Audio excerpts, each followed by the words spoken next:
In 2020, in a cave on the island of Borneo, archaeologists found the skeleton of a child. The child was missing their left foot. The tibia and the fibula had been cut through, surgically, cleanly, and then they healed. The bone grew back smooth at the edges, no infection, no necrosis. This child lived for another 6 to 9 years after the amputation. The skeleton is 31,000 years old. No anesthetic, no antibiotics, no pain relief of any kind. A child, awake, while someone cut through their leg, and then they lived for years. We keep asking the wrong question. How did ancient humans handle pain? As if pain was a problem they solved, a puzzle they cracked, a thing they got past. It wasn't. Pain was the weather. Pain was the background noise of being alive. Pain wasn't an interruption of daily life. Pain was daily life. So the real question isn't how they coped, it's what that kind of life would do to a person.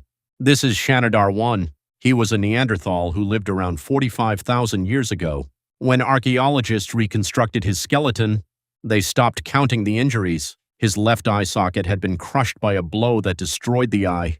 The surrounding bone had healed. He survived. His right arm had been severed at the elbow. Not surgically, probably crushed. The muscles wasted away. He never used that arm again. He was deaf. Bone had slowly sealed both ear canals. His right leg and foot were fractured and badly arthritic. Every step he took hurt. Shanidar couldn't hunt, couldn't gather, couldn't run, couldn't defend himself. If he fell, he couldn't get up alone. He lived to be around 45 years old, which means, for nearly 20 years, this man woke up every single day inside a body that barely worked. The pain never left. It stayed in his leg. It stayed in his head. It stayed with him. We look at his skeleton and say, look at the healing. Look at the community that cared for him. But nobody asks what those 20 years actually felt like. What does it do to a person to wake up in pain every sunrise and every sunset while everyone around you keeps living the life you used to have? The bones don't tell us, but I think about it. Shanidar's injuries were extraordinary. But there was one kind of pain that wasn't extraordinary at all. It was almost universal. Your teeth. When humans invented agriculture, when we stopped moving and started growing grain, our teeth began to rot. Carbohydrates, sugars, the bacteria inside the mouth thrived. Cavities formed, then infections. Pressure builds. It spreads into the jawbone. It doesn't stop hurting. You can't sleep, you can't eat, you can't think. If the infection spreads into the bloodstream, you die. If it breaks through the gum, you survive with a hole in your face. And here's the part that stays with me. This wasn't rare. Archaeologists find abscesses everywhere.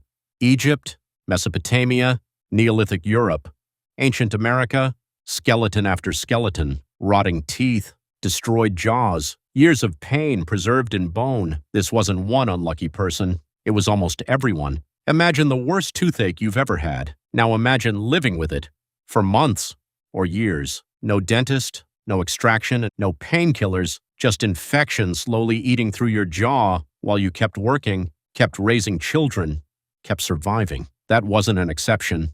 That was ordinary life. In 1991, a body emerged from a melting glacier in the Alps. He had been frozen there for 5,300 years. His name became Ötzi. On his body were 61 tattoos. These weren't decorations. They weren't symbols. They were simple black lines and small crosses. Researchers mapped every tattoo. Then they examined his skeleton. Almost every tattoo sat directly above an area damaged by arthritis. His lower back, his knees, his ankles, his wrists. Many of the markings even matched acupuncture points used today for back pain. Ötzi had severe chronic pain, and these tattoos weren't done only once. Several had been reopened and retraced, again and again. This man was in so much pain, he repeatedly allowed someone to cut his skin and rub charcoal into the wounds, hoping it might help. He also carried medicinal fungus. He had eaten natural anti-parasitic plants.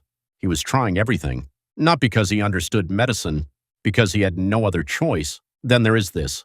Across Peru, France, Russia, China, Africa, archaeologists keep finding skulls with deliberate holes cut into them. The procedure is called trepanation. Using sharpened stone tools, people carefully scraped through the skull. One mistake, and the patient died. No anesthetic, no sterilization, no antibiotics. Yet many of these skulls healed completely. The patients survived for years. Even stranger, these surgeries appeared independently across different civilizations. People who never met, never exchanged knowledge, yet they all reached the same conclusion. Sometimes the pain became so unbearable that drilling a hole into someone's skull felt like the better option. That's not medicine, that's desperation. Today, we have pain scales, 0 to 10. When your doctor asks you to rate your pain, you're using a scale designed for a world where relief is only minutes away. Their world was different.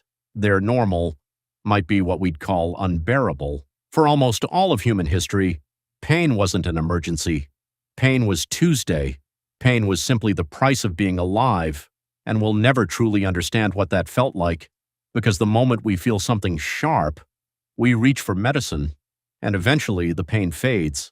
They never had that luxury. I don't know if living through that made them stronger or if it broke them in ways their bones could never reveal. But I do know one thing. Every single person alive today is descended from people who survived pain that would send most of us straight to a hospital, again and again, for thousands of generations. That isn't inspiring, it's terrifying.